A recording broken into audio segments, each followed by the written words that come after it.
Plus it's... Well, good afternoon. My name is Mike Bryan. I'm a volunteer with the Southern Arizona VA in Tucson, Arizona. And we're visiting today with Earl OLoughlin, Air Force General, at his Tucson home. He also hails, or not also hails, home is actually in Michigan, so he's out here enjoying some of the winter weather, and we're glad to have a chance to talk with you. So, General, why don't you give me your full name and your birth date?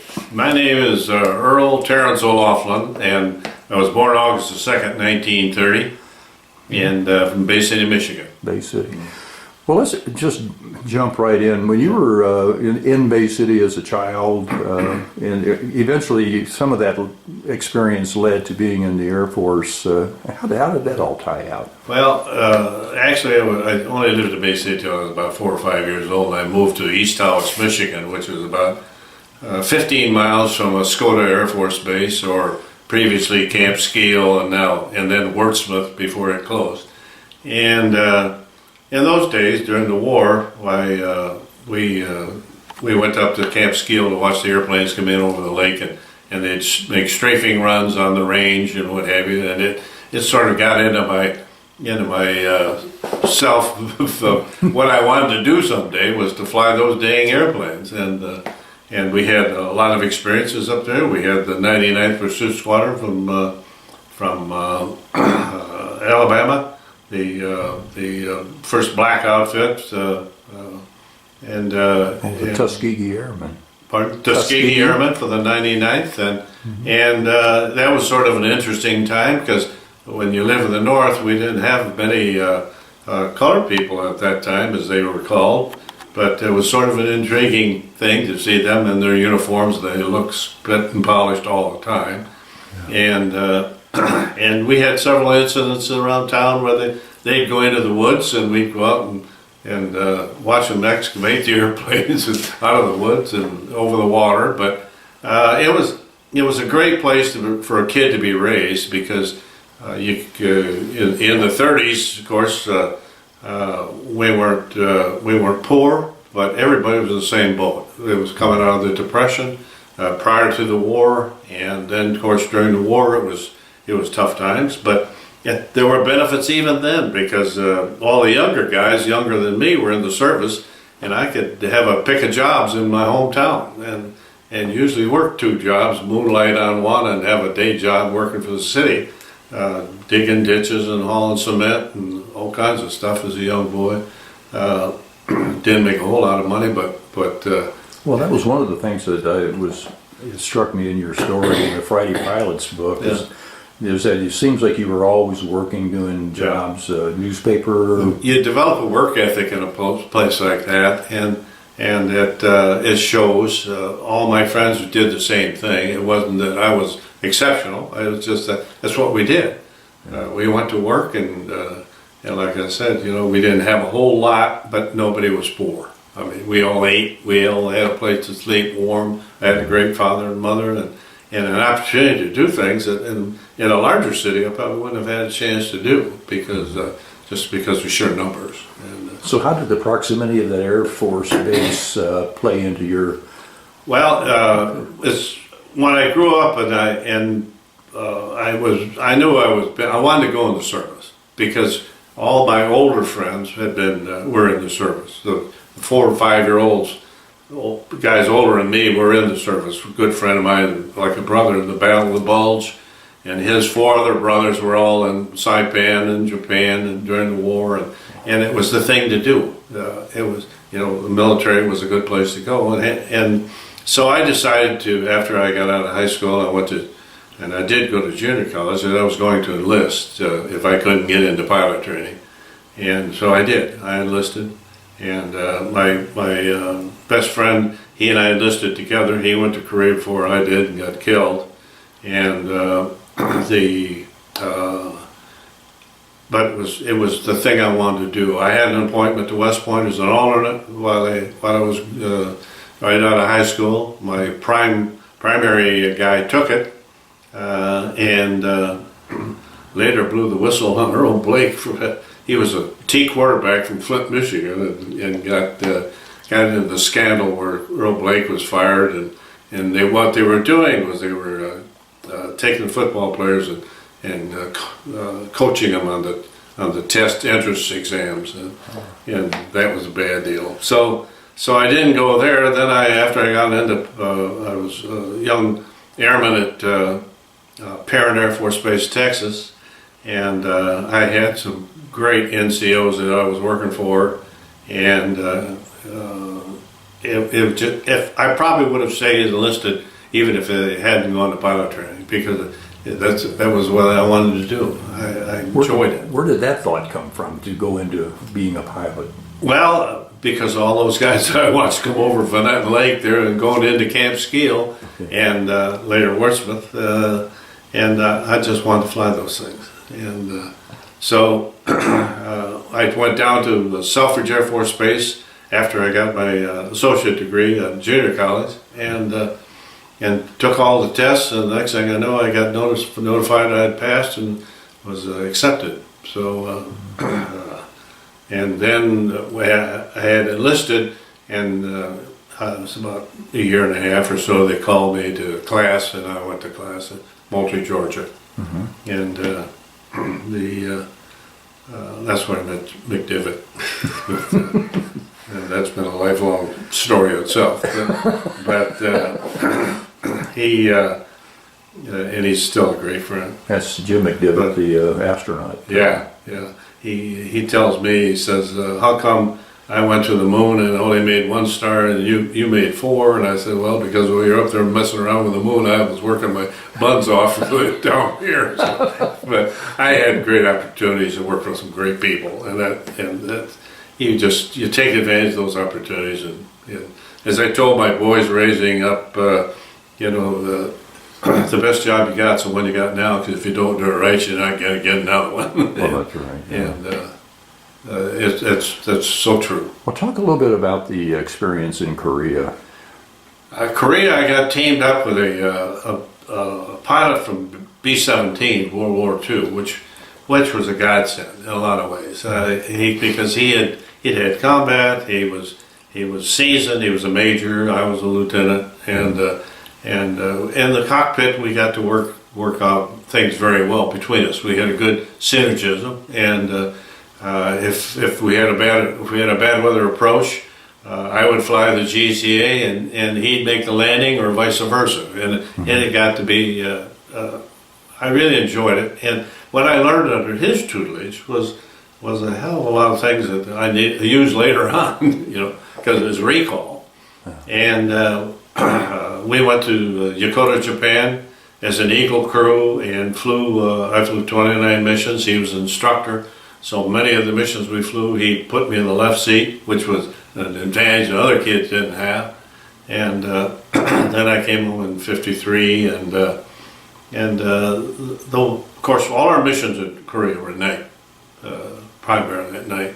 Talk a little bit about that. Well, it was a little bit of a mystery sometimes, because they'd send you, say you're going up to Pyongyang tonight, and the place has been bombed 1,000 times, and you would anticipate much flak, and you look up ahead, you wonder, how the hell am I going to get through it? And then you turn around and head out of the country, and you say, oh, it's worse behind me than it was in front of me. So, but at nighttime flying, why, of course you're trying to be as dark as you can, no lights on, turbos bled down rich, the power pulled back to lean, so your exhaust light blue and not red, so they could silhouette you. Right. And then you'd fly into heavy flak. You'd get into the searchlights come on, the flak had quit, and then you knew you had fighters. And of course, one night, and you'd get these 2.75 millimeter rockets come by your nose and try to light you up, and you tell your gunners, don't shoot at anything unless you're sure what it is, because they didn't want to be silhouetted. And it might be 6 airplanes over one target in 4 minutes. and you always had to have the nav clear below and make sure that you weren't dropping through somebody, because of the closeness of our proximity to the other airplane. And one night we had a hell of an explosion off the right wing, and a yak, evidently it was when the searchlights come on, there was a yak in there, 23, and he was trying to silhouette us. Yak is a Korean fighter. A Korean fighter. No, it was a prop, similar to 51, P-51. And then an F-94, we used to have Marine A3Ds fly cap for us, but they didn't have afterburners, so they were slow to accelerate if there was a situation. And the F-94 we had that night was on flying cap, and he came through picked up the target, came through the stream, pulled up on our wing, and there was the yak sitting there trying to silhouette, so he blew him the hell out of the sky. And of course we thought we were hit at first because it's a little turbulent up there, what happened. But in fact, when I came back from Korea, I volunteered to go to F-94s. I was impressed with that guy. And of course, it was early. The F-94 was nothing more than a big T-33 with a radar nose, and he had air interdiction. He could. It was really preliminary to compare to what we got now. But and then we rotated from Korea. As a crew, we rotated to Lockbourne Air Force Base in Columbus, Ohio, which we were very happy for because we were getting B-47s, and I didn't want anything to do with the B-36. It stayed up all day, for a week.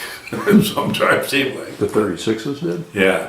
It was a 10-engine, had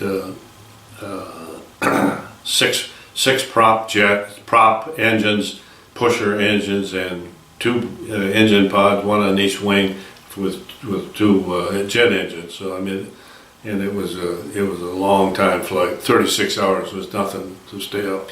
So this is all part of the SAC It's command? part of SAC, yeah. Okay, And, so that'd be the there's an airplane that came into inventory, flew during the Cold War, and retired and never went to combat. Yeah, but unlike some of the others. But I did get B-47s, and I flew B-47 for 10 years at Lockbourne. England Alert, and of course we had refueling first with KC-97s, then we went to the 135, air refueling with them. And well, talk about that, the England Alert? England Alert, we sat in Alert, England. At the peak of the Cold War, we were there about every other 30 days, about 180 days a year. I spent in different bases in England on Alert, carrying Mark 28s, and on 7 days, on 7, off 3, on 7, off 3. Now Mark 20, well, yeah, it's a nuclear bomb. Yeah. Nuke. Yeah. Okay. Talk a little bit about how that mission, the coordinating that, and why you had to be in England to do that. Well, save your refueling. Okay. Yeah. If you launch from the States, you're going to take at least one refueling to get there and another refueling to get back. If you launch from England, you could get to Moscow, strike your target, and escape to a favorable country, and maybe not back to England, but at that time we had bases in Palestine, we had bases in Africa, we could get back to Spain. We were in good shape there. So were you patrolling around Russia, or were you going? No, in those days we just sat on alert. On alert. Okay. Live alert. But our mission under the SAC war plan, we all knew our targets, where we were going, what we were going to do, and where we could try to get to after we bombed away. Later on, in B-52s, then we would fly peripheries. Now I did fly our B-47s while at Lockbourne, and we did penetrate the Russian airspace on several occasions. I was lucky enough to get in there, get out of there, get chased, and still make it home. This is the RB-47. RB-47. Tell me a little bit about that airplane. What was the mission? To me, it was a great airplane. I loved it. I flew it for 10 years. I was about 3,500 hours in it. It refueled well from the front seat or the back seat, and it had good speed. It was about our RB with a longer nose was a Mach 9.8 airplane rather than the 9.6 bomber version. And if we got chased by MiG-15s, we could climb to 49,000.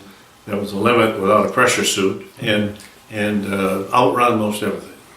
No, the mission was what, to do photography or reconnaissance? We had 100-inch cameras in the bomb bay, which you could read a license plate on a car in those days, wasn't it? But that was significant. Yeah. And we had forward cameras, we had center bomb bay cameras, we had aft cameras, and we had specific targets. But also there were targets of opportunity there that we didn't know they had, that were there. Like runways along rivers. We took a lot of photographs of missile sites, gulags or prisoner war camps that were suspect. And it was sort of intriguing in the 50s because there wasn't really any war on, except we were doing what, like sneaking into somebody's backyard, getting a handful of grapes and then trying to get out. Be like a neighbor with nuclear weapons. Yeah. But I remember that time, the 50s, being very tense. It was, yeah, and then of course the Cuban crisis came along there after that. 1960, I sat over Fort Lauderdale VOR for 6 hours with 5 more guys. And I was lead, and we orbited there for 6 hours, ready to go to Cuba when JFK, backed out of the Bay of Pigs battle, and we ended up going to Philadelphia International on a dispersal plan that SAC wanted their airplanes all away from their normal bases, and so we ended up at Philadelphia International for about 45 days after that, but. Now, is this all while you were based in Ohio? Yeah, that was it. All in Loughlin. In your story, that you were talking about how grateful you were to have that 10 years at that base. Yeah, 4 children. Yeah, and it was yeah. It worked out well for you. Could you talk about that? I was gone a lot, but Cheryl had 4 children there. 2, 4, 6, and 8, and 6, 8, 10, 11, 12, and they didn't suffer much. But SAC was a great command to be in because everybody was a caretaker. If you were gone, and your wife had a problem with your car, I'd get it fixed.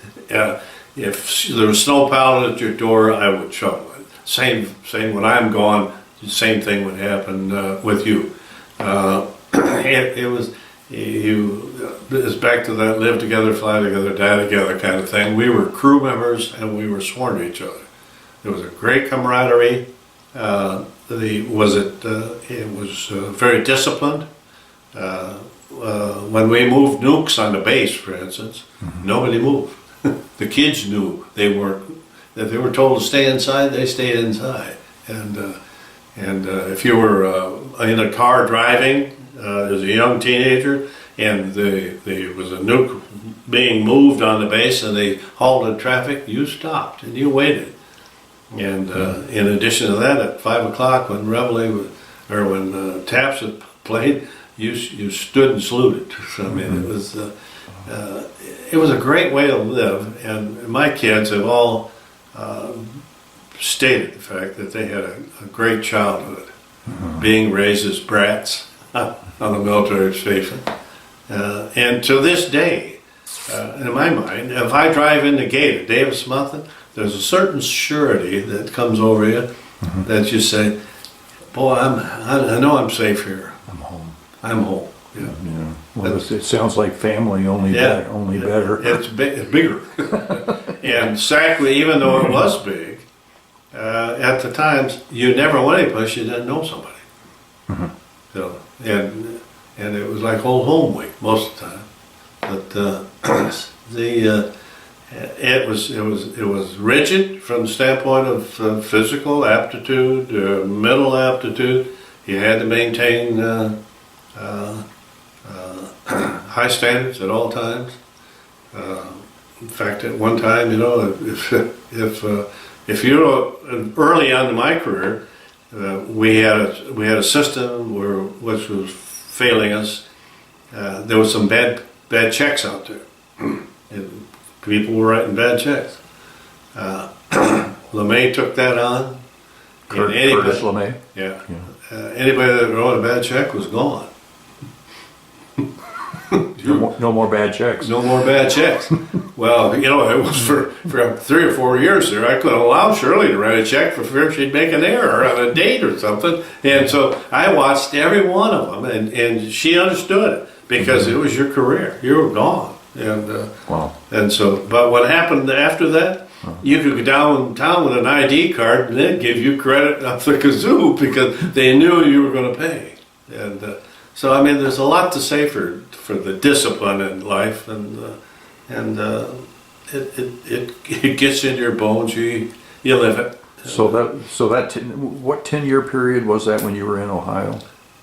53 to 63. 53 to 63. Then I went to Command Staff College after that, which was a blessing because LeMay thought that 10 years on a combat crew was equivalent to a bachelor's degree.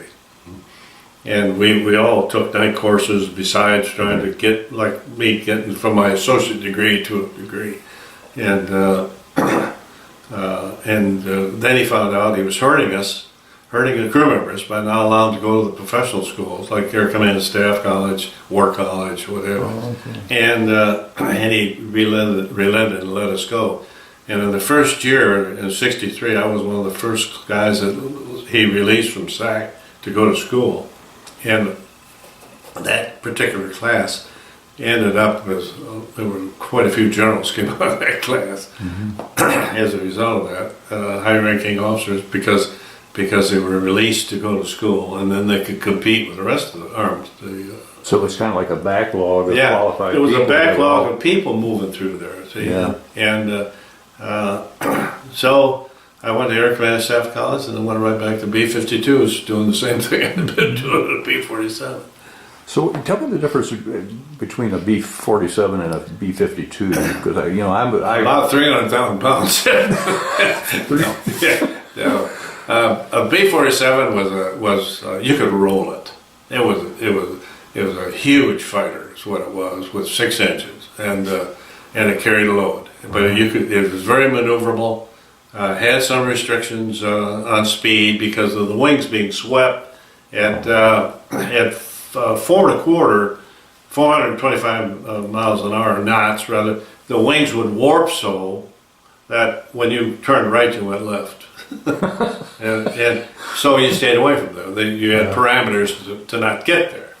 But it was hot on landing, not too forgiving. If you're 10 knots over best flare speed on final touchdown, you were 1,500 feet down the runway farther. So you had to fly it. You had to fly it every minute. Yeah. The B-52 was much more reluctant from the standpoint as we had spoilers on the wings. We had, and I flew the H model, which is flying yet today at 60 years old.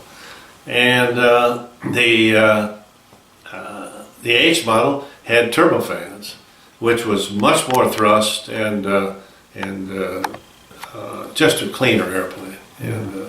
And you could we flew those over the pole on North Pole Alert, what we call many code words, butter knife or hard head, 24-hour orbit over the North Pole, waiting for the go code to go with 4 Mark 28s aboard, and just sat there for 24 hours. You'd have to hit a tanker and take on 100,000 pounds of JP4 in about 15 minutes. JP, jet fuel. Yeah, jet fuel. Yeah.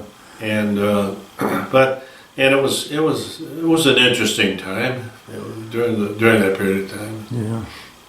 You talk about it carrying nuclear warheads, like that was just sort of your daily task. Wasn't it? We lived that. And one of the things, not to get ahead of myself, but when we folded the flag at SAC headquarters, we sat around and worried.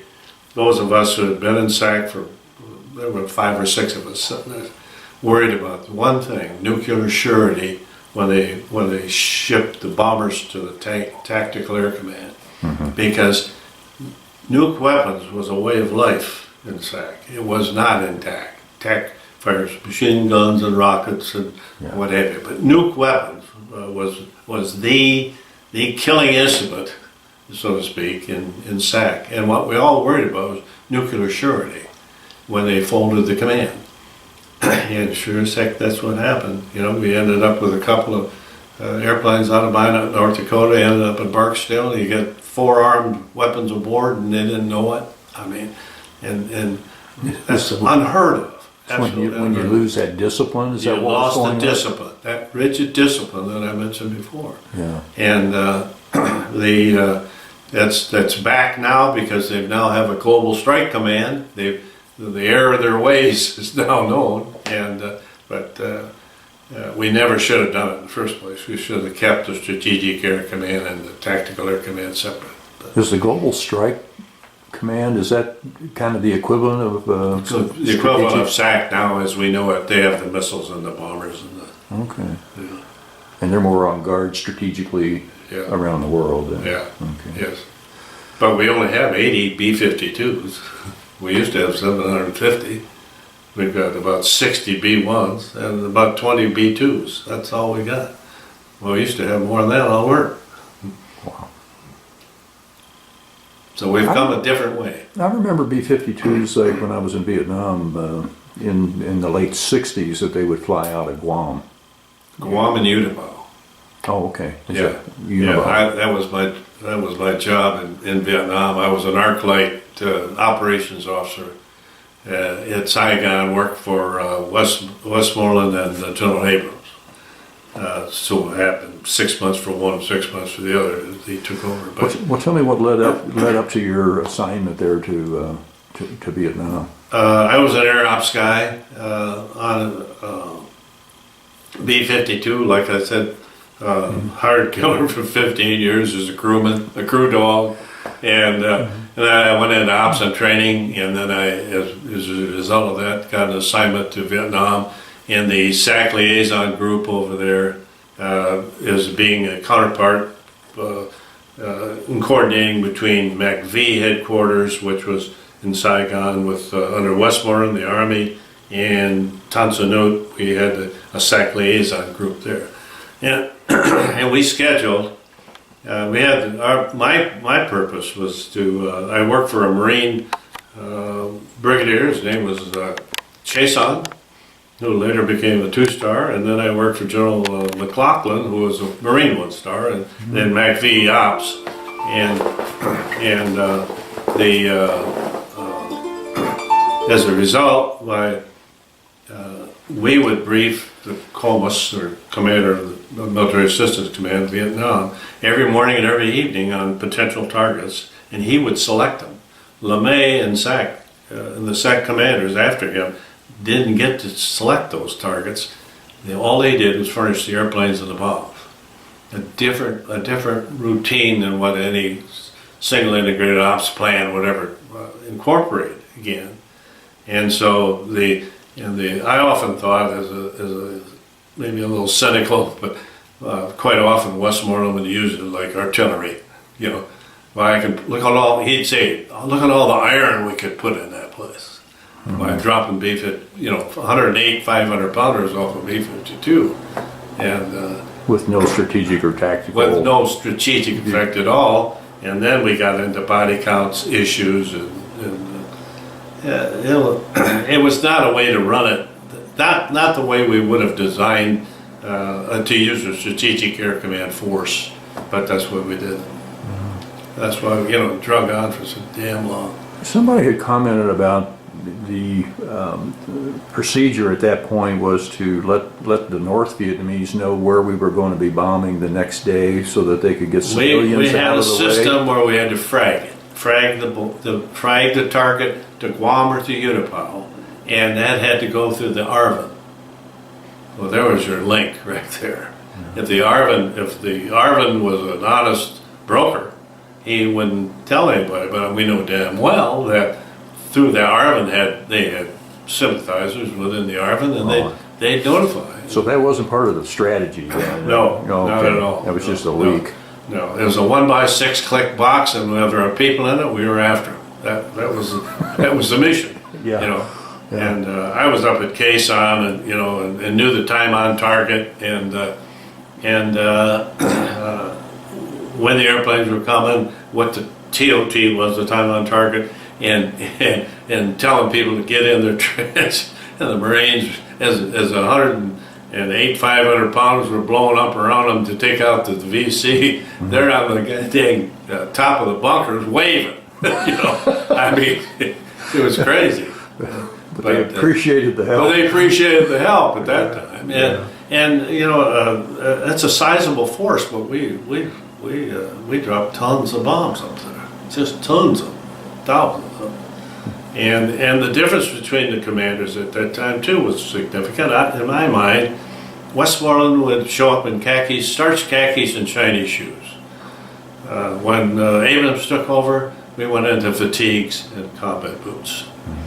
And I used to accompany General Abe on several times. One incident at a landing zone, LZ, after a firefight all night, this young boy was, young soldier was standing there trying to wipe his M16 off with his T-shirt because he'd been in the mud all night. And he said to Abe, he says, I'm sorry, sir, I didn't have time to clean my weapon this morning. And General Abe says, does it fire? I said, yes, sir, every time. He said, then screw it, don't clean it. But difference in personalities. One a statesman, the other one a warrior. And we were so happy when they named a tank after him. Oh, yeah. You know, and I saw him at the Army War College. I was selected to go to the Army War College where I and got to see him when he was terminal cancer. That was sad. Wow. But he was a leader. What does arc light mean? Arc light was a code name for B-52 bombing strikes. Okay. Yeah. Because I'd heard the term, but I didn't know Yeah, it was. arc light, and then it became linebacker. Yeah. There was a Rolling Thunder in there Yeah, somewhere. well, Rolling Thunder was tech. That's a technical. A lot of the guys in the Friday pilots were Rolling Thunder guys that got their butts shot off in 105s. Yeah. It was an awful time. Yeah. But we lost a lot of airplanes, we lost a lot of people, and if you've interviewed any of the POWs yet, you'll notice that it was a tragic 10, 12 years. I mean, it was a long time. From 64, I think when we first started, to 73 before we got out of there. Well, you came back in what, 70? I came back. I was there all of 68. Then I came back in 69. I went back as a tanker wing commander in 73. Based out of, Utapao. okay, in Thailand. Yeah, Utapao I was commander of the 310th tanker wing, Young Tigers. Okay. A bomber guy running the tanker outfit, but we had a lot of fun. we had a ball. Yeah. Well, tell me about the time after Vietnam and after that. Well, period. after Vietnam, I came back and I went back to my former bomb wing and checked out as an IP again and was flying. And the wing commander called me in. He says, there's another guy in line for the squadron, the bomb squadron. I was a lieutenant colonel then. And he said, I'd like to give you a job. He says, I just fired the OMS, the Organizational Maintenance Squadron Commander over in maintenance. He said, would you want to take that squadron? I said, I'll take it.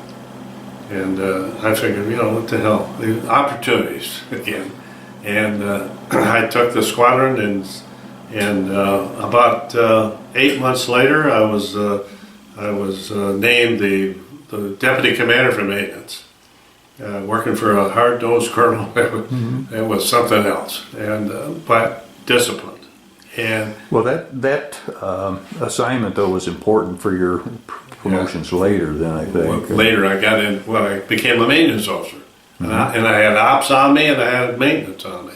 And then then he went to Barksdale to the staff job, and my boss Bud Burkhart was a colonel at the time, and he and I had been in the B-47 program together for 10 years. And in fact, I'm godfather to one of his kids. So, but he ended up coming in as a wing commander, and the deputy chief of maintenance job came open, and he put me in as lieutenant colonel.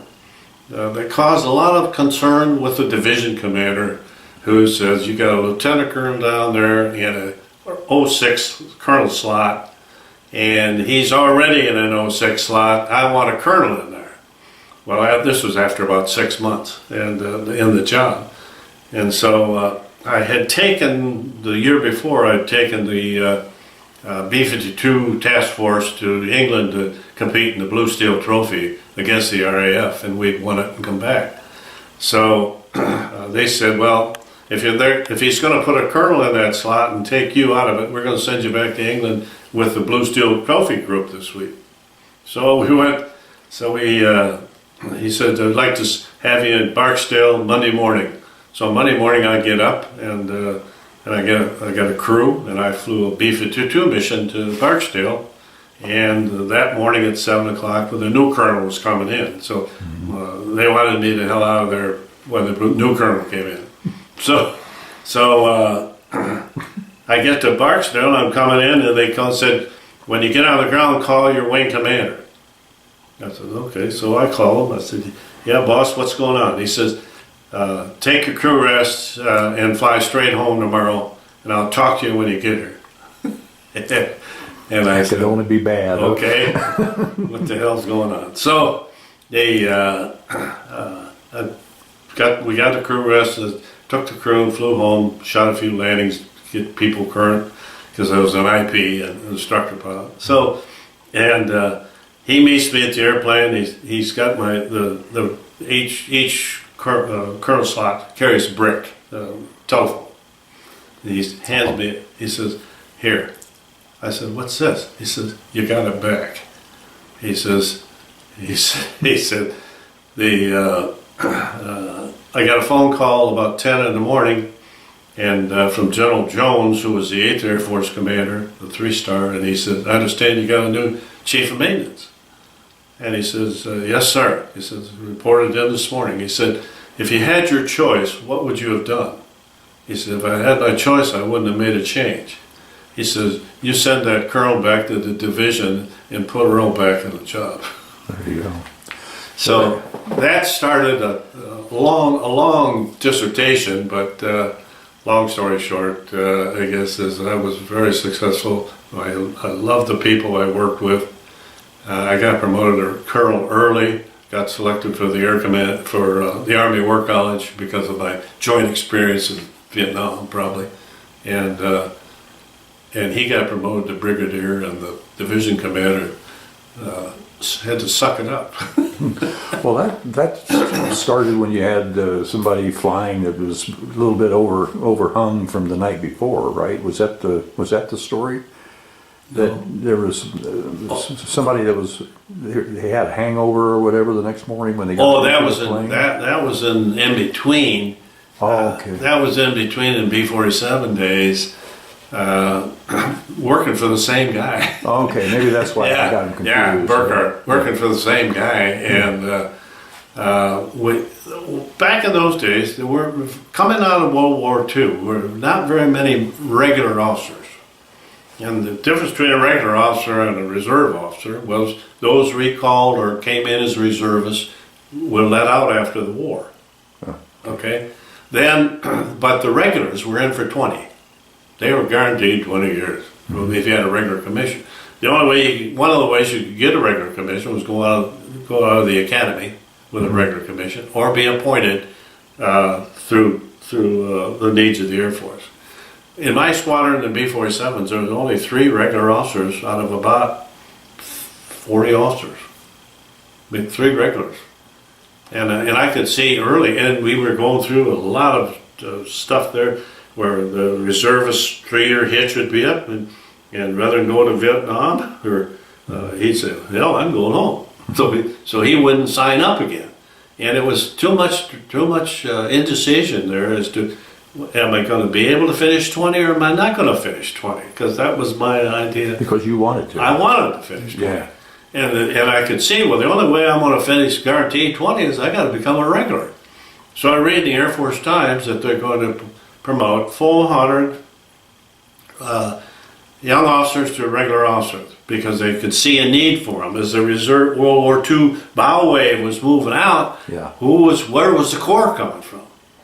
And so, so I went down, and at that time, regular commission had, say as a lieutenant, gotten shot down or killed, my wife would have got $90 a month.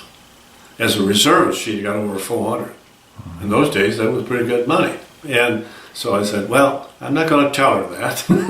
I'm not planning on getting shot down. I'm not planning on getting shot down, but I'm going to apply for it. Yeah. So I went down, took the 100-question test, and met a board. And the next thing I know, I was selected for, of 800 applicants, there were made 400, I made it. And I got sworn in at Thule, Greenland, and with General Wheelis. And and I was flying. I was in the Chekhov program as a first lieutenant, which there weren't very many, probably maybe one or two in all of SAC, because it was concentration on flying time, and captains and majors had more flying time than silver bar lieutenants, even though I'd had a combat tour.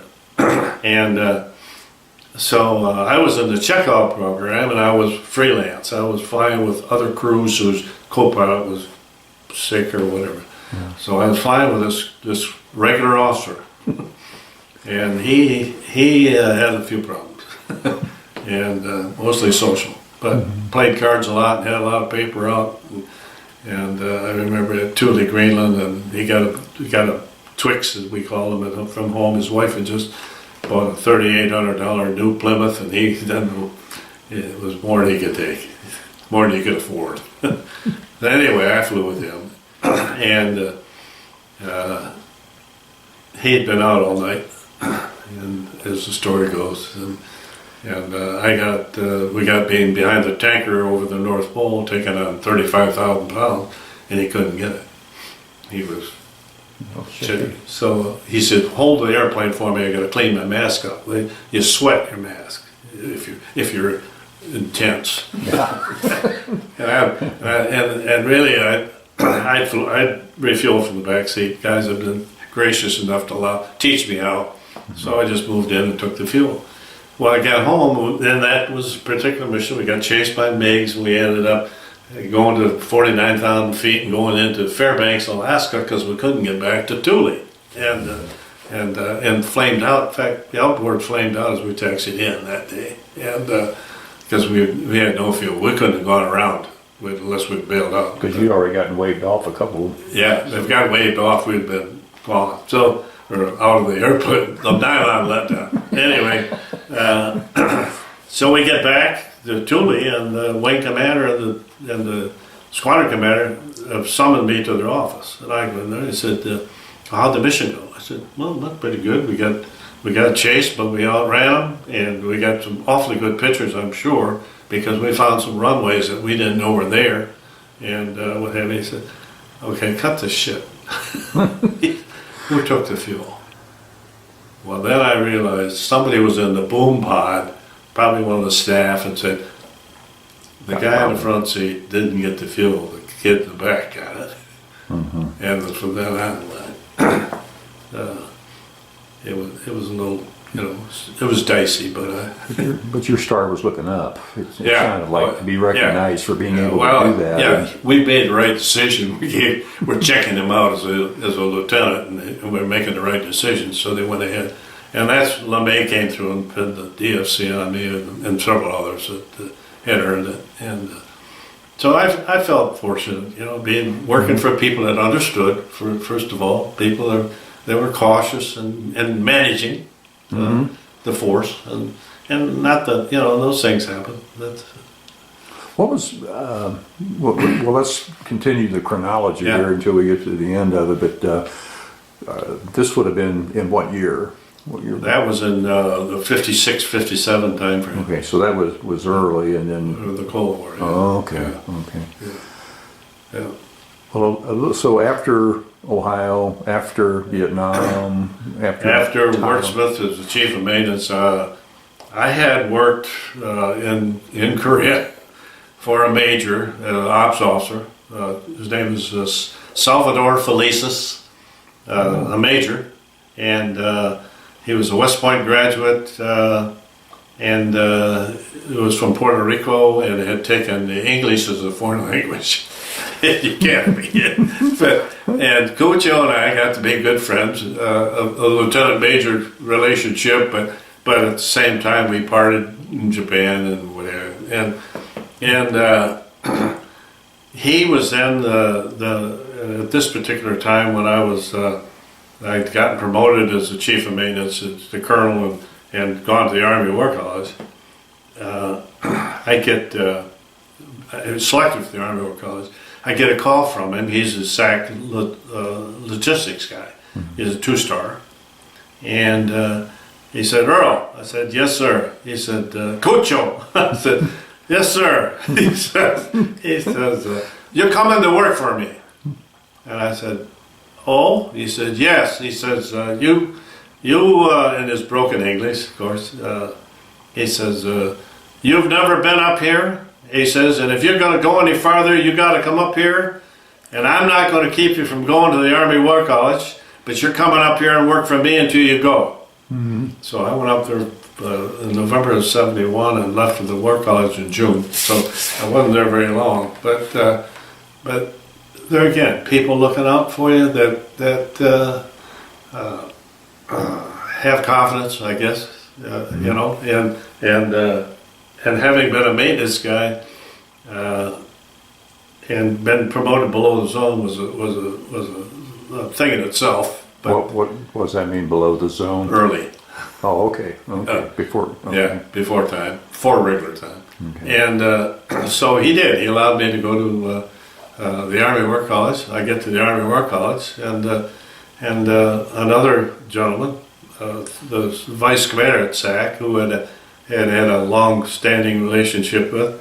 He was a 3-star, and he called me at the War College and said, "Earl, are you getting your degree up there?" And I said, "I can't get a degree. I can get a master's. I can't get a bachelor's." They didn't have a bachelor's program.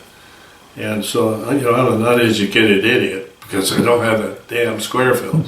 So, and yet, as I'll tell you in a minute, he says, "Well, what do you mean you can't get a degree?" I said, "I can get a bachelor's. I can't get I can't get a master's. I can't get a bachelor's." He says, "Well, I'll tell you what. I'll call you back." And he called me back. He said, "This is on his own. I didn't solicit anything, any of this I'm talking about." And he says, "Well, the SINC, Commander-in-Chief of SAC, is not going to give any wing commander job to a colonel that doesn't have a degree." Because he had one up at Pease Air Force Base, airplane hydroplaned and ran off into the mud, and he says, "That's that damn uneducated colonel up there." So, from no more. Okay. So, he says, "But I'm going to send you someplace where you're going to get it, where you can get it." So he sent me to Blytheville, Arkansas. And I had Park College, and I enrolled in that, and I went to night school. And when I could, and I was checking out in 2 airplanes again, checking out in the B-52, and now the 135 as the vice commander at Blytheville. And if I couldn't make class, my wife would go to class, take notes, and I would get up in the morning at 5 o'clock and go through her notes and then take end of course tests and all this stuff. Long story short, and we're chugging along there. On December the 16th, I got a degree, my college degree in liberal arts. 160 credit hours against a 120 hour requirement. I had that many credit hours. Wow. But I never had 24 at one time, which is what you need to get a certification. On the 18th, I was at Utah. I was a young Tiger Wing Commander. Somebody was looking out for you, weren't they? Yeah. And he's still alive. He just turned 95. He's living in Air Force Village, and his son, Tom Keck, is one of the Friday pilots. I've got him on my list. Yeah. I should interview. Yeah. And a gentleman Jim Keck. He was always looking for people. He was always pushing people. these Into good places. huh? Into good places. Into good places, Opportunity. those that he had confidence in. And he was the vice commander for SAC for years. Never became the commander of SAC, but he was always the vice. And, What is it that what do you think people saw in you? Because they obviously liked what you were doing. I had a situation in pilot training where we had 4 instructors to a table. I mean, 4 students to a table and 1 instructor. Okay, my instructor, a guy named Lacey Neighbors, and he washed 3 of those guys out. And he and I were over Tifton, Georgia, and he's screaming at me. I mean, I didn't know if it was a gear horn blowing because the gear was up, or he was screaming. It was in your ears. And he kept saying, "Suck that stick back, suck that stick back." It was a tail dragger. And so I thought, I'll suck that back if it goes right through your gut. See? So I'm coming in and then we went down, caught the left wing tip on the runway, crumpled it up, and we're headed right for the crash crew, the mobile control. And of course he was sitting there with his feet propped up. He came off the thing, pedestal, jammed the throttle forward, and we took off. And I'm sitting there all the way from Tifton, Georgia to Thomasville, which is 40 miles, maybe 20, 30 miles. And the wing sitting over here looking at me like this. And I said, well, that figures. I catch a 1 o'clock board, evaluation board, the 3 o'clock bus. That was usually the routine. See? And he won't have any more students because he's already washed the other 3 out. And these guys are college grads. Some of them are OTC and everything else. Qualified. You know. So, and I'm sitting there in the ready room after we landed the airplane back at Moultrie, and I'm sitting there, and everybody's left, and in walks my flight commander, a guy named Scott Fitzgerald. And he says, "What are you doing here, Earl?" I said, "Well, I don't know where to go, what to do." He says, "Oh, well, we'll see you in the morning." And so I go back and go to class. Next morning I come, and I'm at the desk I'm at the table by myself. My former instructor walks by, cusses at me about goddamn accident prone, blah blah blah, whatever. And I thought, well, I don't know what's going to happen. So out comes Scott Fitzgerald, the flight commander. And he's got a piece of paper. He says, "Here's the tail number. Get my chute. I'll meet you down there." So we go down there, and I get the airplane pre-flight. He comes down, crank it up, and away we go. And we're going over to Thomasville. And we go over to Thomasville and shoot a couple landings. And the next thing you know, he says, "Let's go over to mobile control." And I thought, well, they had a bus there. They're going to ride me back on the bus. So next thing I know, he's standing alongside the cockpit. And he says, "I buckle everything on the back. I want to shoot 5 landings and come back and get me." He soloed me right then. Wow. And from then on, then he said to me, "Here's the deal.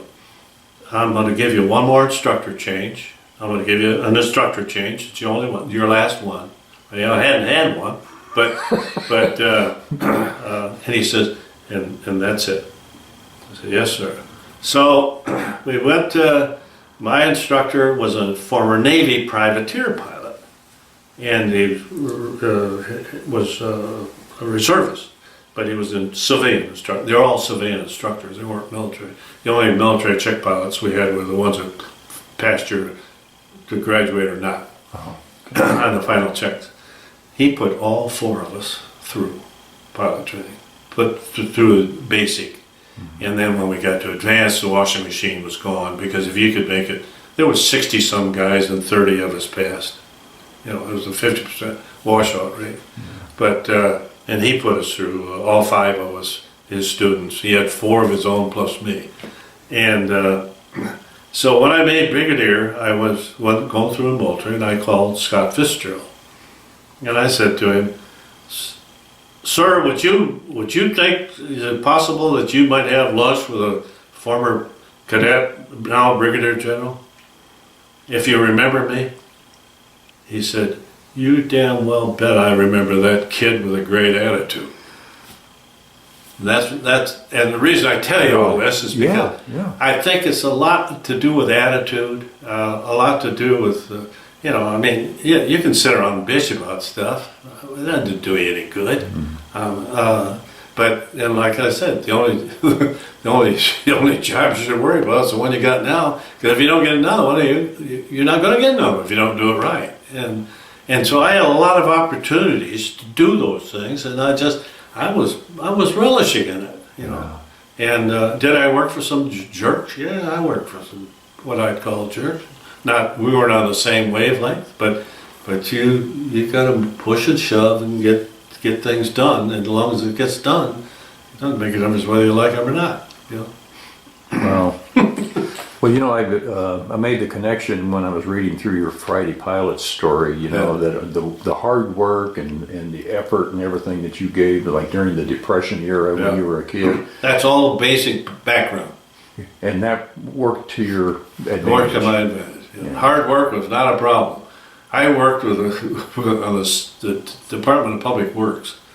Okay, hauling garbage, shoveling ditches, putting in new sidewalks, hooking up houses to water, new sewer mains. I had a ball. I had fun doing it. My mother women said, "Oh, why you let that boy work with those horrible men?" Well, that was an education, I'll tell you. In a lot of ways. Well, since you are there things that you would like to, maybe people that you work with or people that you serve with in particular that you'd like to kind of call out? I do call them. I just had lunch with the secretary when I came to Oklahoma from Tinker, and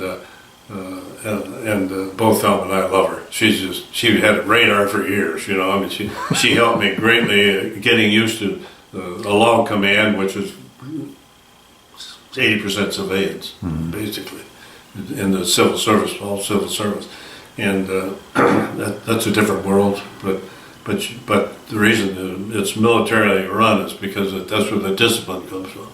Okay. And I had a great opportunity to become a wing commander, where I could hire, fire, kick people off the base, launch the force, do everything. As a colonel, go to the Pentagon as a BG and couldn't get a cup of coffee. I mean, and have a secretary that couldn't type. I mean,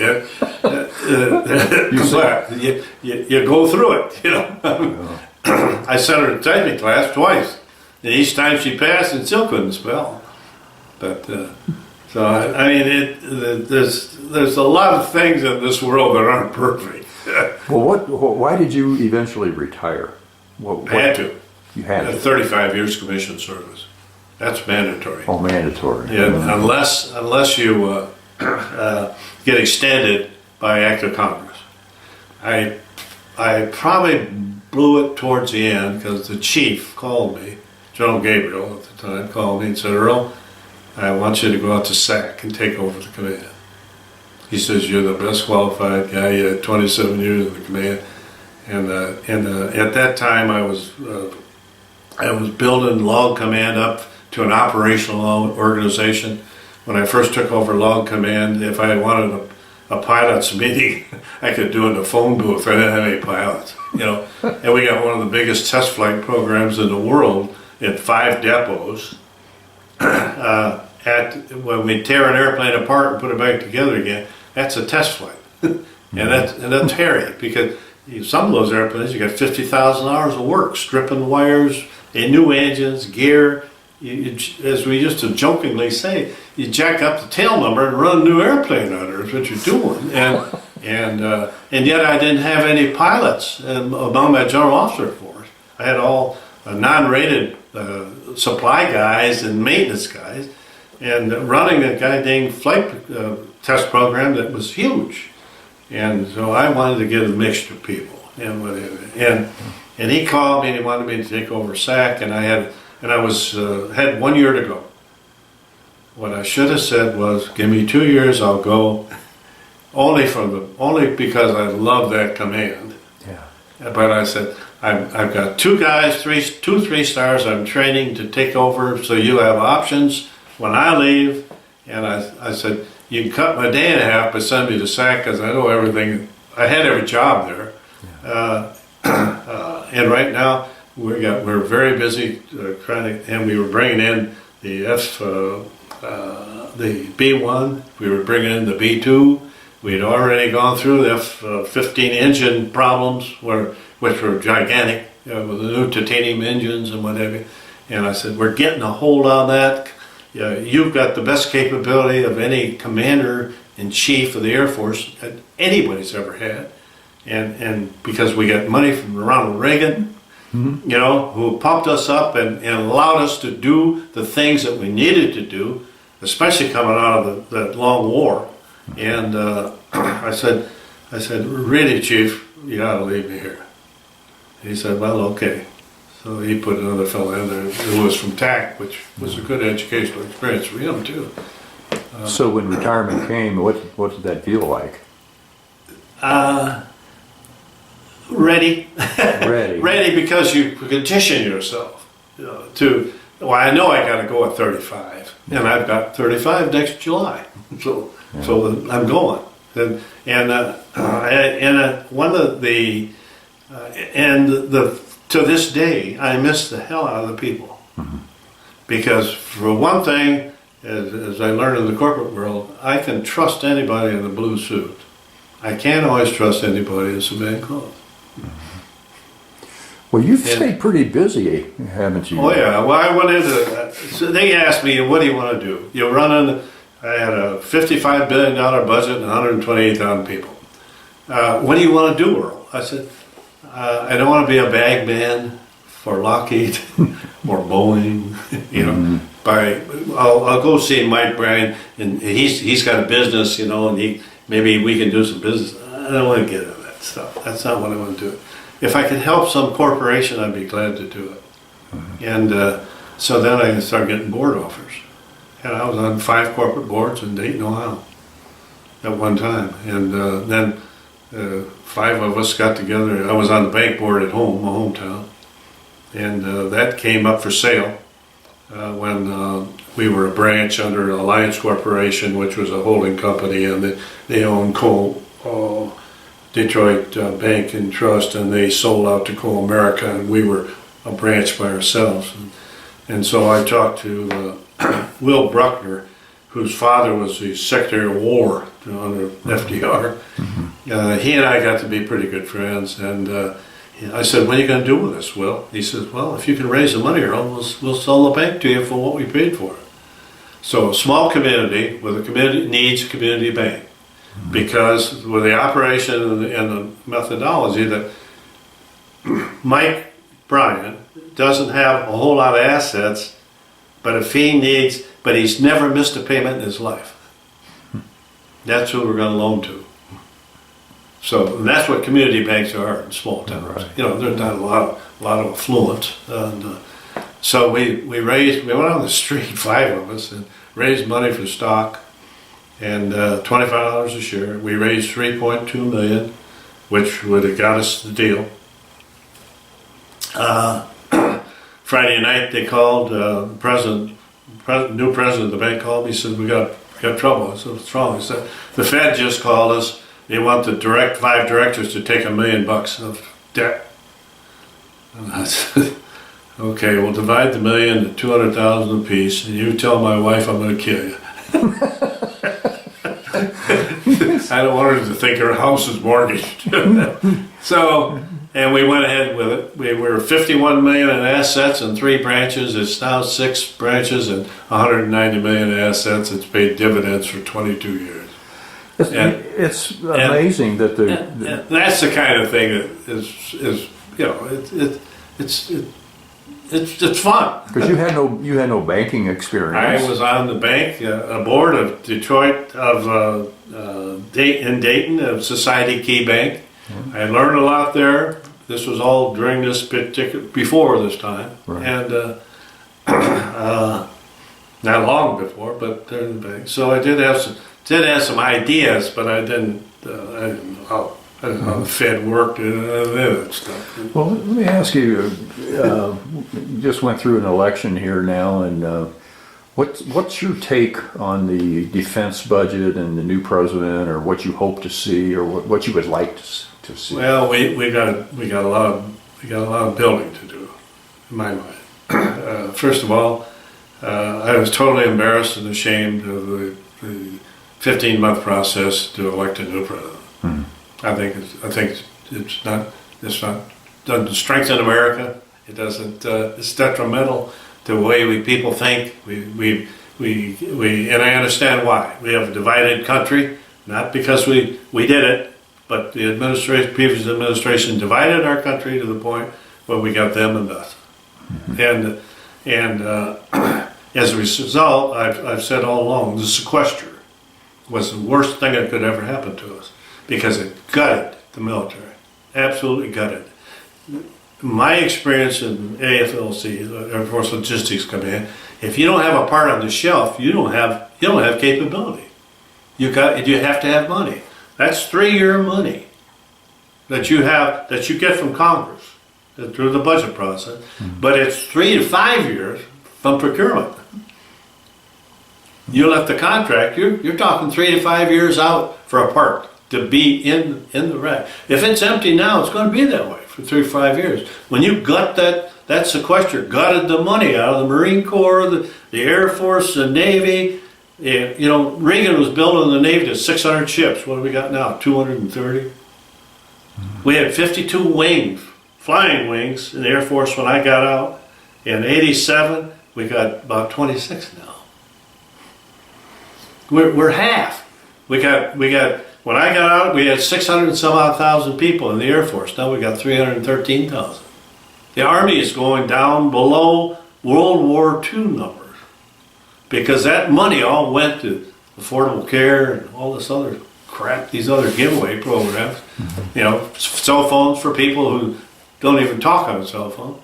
All kinds of stuff. And we need somebody like a Reagan to recognize what that means. Mm-hmm. You know, back in the bad years with $100 toilet seat and the $100 hammers, the $500 toilet seat and $100 hammer. It's a game they play. The $500 toilet seat was a C-130, and it was a bulkhead. The toilet seat sits on a bulkhead and that holds up 2 walls. Okay, you weren't buying a toilet seat like you have at home, like you do at Hardware or something. You're buying a bulkhead. I've never heard anybody explain it like that. Yeah. Now, the hammer, the $100 hammer, all right, that was part of a toolkit. So how does Congress tell you to divide the money? You buy a bulldozer, it's got a toolkit with it, right? Mm-hmm. Got a hammer, probably crescent, big pliers or a wrench, whatever, lug wrench or whatever. You take the total price of that bulldozer and divide it by the number of parts. A bulldozer, a hammer, a toolbox, and that's how you get $100 for the goddamn hammer. Okay.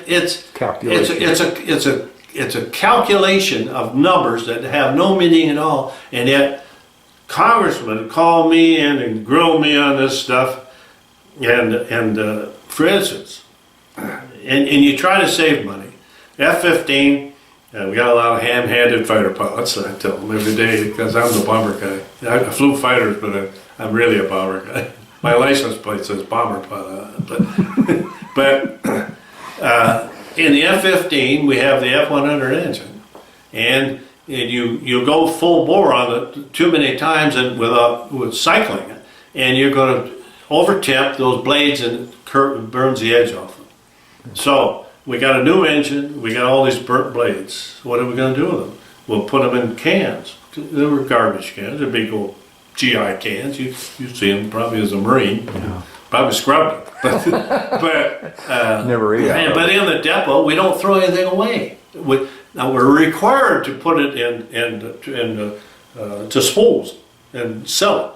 But we know the American ingenuity says someplace with whether it be Chromalloy or Lockheed or somebody, United Technology, we can fix that blade.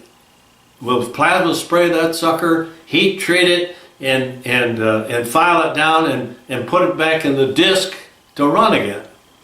Because we can save that, all right? Or do you buy a new blade for 80 bucks, or do you repair this one for 20? And I get called into Congress for that. Why do you generals come up here and lie to me? We don't come up here to lie to you. And he says, I got a can here. You call it a bin.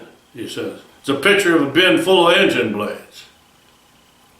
And I said, well, one man's bin is another man's garbage can. And it broke him up. He went to lunch. But they don't understand. All they want to do is make a headline. Yeah. That's all. But get into it deeply and find out what the guy on the floor is putting up with. You know, what he's having to do. And there's fixes for everything. We put shrouds around F-15 engines. 2 engines. You blow a disc on an engine. You're going to take out the other engine. So now you got an airplane that's falling like a free-falling safe. So we put shrouds around. Well, when they built the F-35, they put a shroud around the engine so it wouldn't tear up the airplane. But they made it thin, titanium thin, with no braces in it. So what they do, they go in a 9G turn, the shroud goes elliptical, it rubs on the blades and they have engine fires. It's stuff that you have to develop, but you find that stuff in OT&E, Operational Training and Evaluation, when the airplane comes into the unit, they really start honking around. Just like whether it's a tank or a truck or whatever, you do the same thing. Yeah. But we need somebody with a military mind, and I hope Mathis, can carry it off, because he's going to have a hell of a job. But I think he's the right guy. I would put 4 or 5 more general officers in there. In places like that, they make lousy politicians, because no military guys, you can't take the day-to-day bullshit that politicians take here. And we all know them. We've all known them. We've all seen them. It's a breed by itself. Somebody says, well, how could Trump interview Romney after all they call him? Hell, that's Irrelevant. Irrelevant. That's just the way they talk. Well, if you had a class, a high school class or a college class of young people who are considering going into the military, what would you tell them? Do it. Yeah, especially see. I don't only deal with academy people. A lot of people I've sworn in or enlisted, and from my hometown, because they wanted to get out of town. They had to, cut the umbilical cord, especially boys. But I tell them, go and do it, for the standpoint that you're going to get a hell of an education, especially at an academy, at $300,000 at least. It's going to cost you $2,400 to get in. Most of these folks couldn't pay for $300,000 education. At the University of Michigan, all these kids that we've got, my own grandkids with tuition fees that are going to carry on for 10, 15, 20 years. That's ridiculous. We don't all need college, first of all. Give me a B student with guts, and I'll take him anytime on the flight line, anytime. In fact, I had kids that were so good mechanically, farm boys especially, so good mechanically, they looked at a piece of equipment and said, I can fix it. A kid from the city, oh no, I got to get a new one. The kid from the farm was the one you want, but could he pass a test? Maybe not for the next grade. So when you got an evaluation, put him on a couple days leave or something, but protect him. That's part of the management thing you got to do with those boys. You got to recognize not everybody needs a college degree. Not everybody came out of high school, a rocket scientist. Seems like that's come with it, as a result of all the litigation where people are playing defense and saying, well, I hired them because they had a college degree. Yeah. It's square filler, Yeah. Now everybody needs a master's. The hell they do. I sent colonels to get PhDs. When they come back, I couldn't talk to them. They're out someplace else. Whatever happened to the guy that was a worker? Educated beyond their intelligence. Exactly right. Yeah. and I don't mean to be cynical about that. It's just life. Face it. You know, face up to it. I think you didn't ask, but I'll tell you, I've been totally dismayed by the past two chairmen of the Joint Chiefs, Dempsey and McMillan before that. I thought Dempsey was a disgrace because he, in 2008, I went to the last 4-star review. We have one every year, and we're all invited back. It's usually 45 or 50 retired force walking around the country. And the chief at the time, Schwartz, says, "We don't look around here. We don't have enough diversity and political correctness." And I thought, "What the hell is he talking about?" I said, "We got a full-blooded 4-star Indian, Benny Davis. We got Fig Newton, a former Thunderbird 4-star. We got Les Lyles. We got so and so. They're all sitting around me." I thought, "What is this? Is he talking about a new EEO program where we're going to put a new dress on that whore and start it over again, or what? Because of Obama, or what the hell is good?" What he was talking about: gays, lesbians, transgenders, and women. And we now have 7,000 transgenders in the Army. They don't know when do they declare the he is a she and the she is a he. I mean, how do you build a corps of people like that? How do you put them in your squadron? And that's the other aspect, is the squadrons aren't anymore like they used to be. The squadron, we lived in a squadron. Our squadron against your squadron. Squad base. Huh? Yeah. You know, and the wives were the same way. Well, I'm in the 10th squadron. Well, I'm in the 3rd. Well, you know, by God, We're better than you. we're better than you. Type thing. But that spirit. Yeah. Now you got, my husband's in the Air Force. I'm not. I have my own degree. My own career. And they don't go.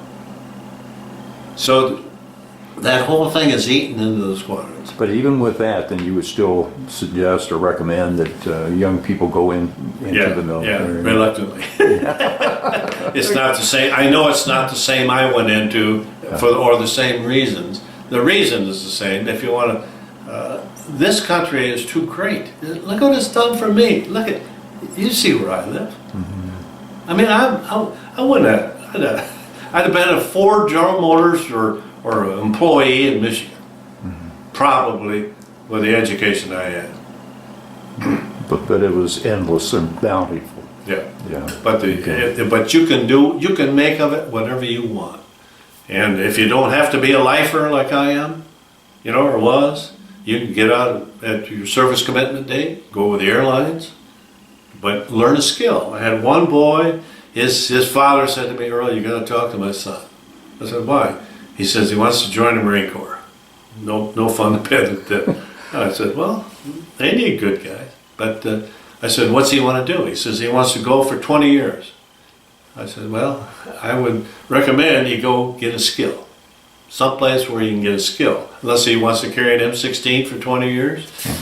You know, that's probably short-sighted, but at the same time, It's valid. it's valid." And he said, "Well, would you talk to him?" I said, "Sure." So the kid comes in. He's a good-looking hunk and got a chip on his shoulder because the old man brought him over to talk to this damned old general. See? So, and I said, "Well, what do you want to do?" He said, "I want to join the Marine Corps." I said, "Okay, fine. Have you thought about a skill?" No, I didn't thought about a skill. I said, "Well, you can carry a rifle for 20 years. What are you going to do when you get out when you're 40? And of course, he had no answer. Right. Long story short, he joins the Air Force, and he becomes a loadmaster on a C5 and now the 117. Goes to Japan. He writes me a letter about how great it is in Japan, and that's where I was stationed as a young lieutenant. But and he's a loadmaster, and he feels responsible. What have you? You know where he is now? He's making big money with UPS, loading 747 freighters. He got a skill. Yeah. Got a skill. Got a skill. Yeah. And he's happy. He thinks he invented it. Which, no, I don't give a damn. That's fine. But he's now a loadmaster with a UPS, and that's freight. You know, I mean, all kinds of stuff he learned when he was in the Air Force. Well, we've run through all the questions that I've got.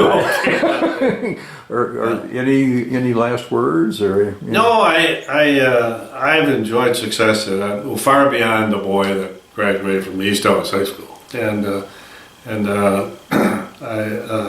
there the lumps in the way? Yeah, my dad got killed in a train accident. I lost my bride. I remarried. I'm luckier than a three-horned billy goat, as I said in that chapter, and I really feel that way. I am. I've got great friends. I've done just about all the things I want to do, except this year I wanted to kill a big elk, and I didn't do it.